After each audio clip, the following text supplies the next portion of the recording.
wa 6 inasema hivi. Kisha Mungu akamwambia, mimi ndimi Mungu wa baba yako, Mungu wa Abrahamu, Mungu wa Isaka, Mungu wa Yakobo. Musa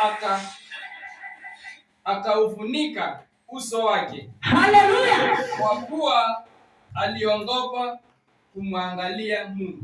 Yesu yote. Amen. Haleluya! Maandiko yanasema ya kwamba maandiko yameasai.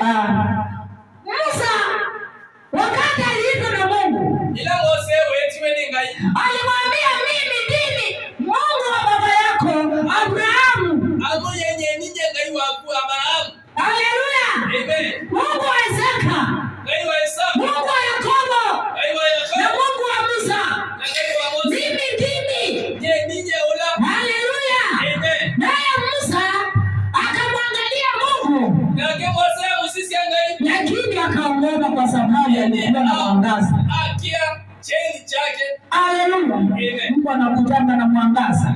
Hiyo kana cheni Anaweza kukujia usistuke.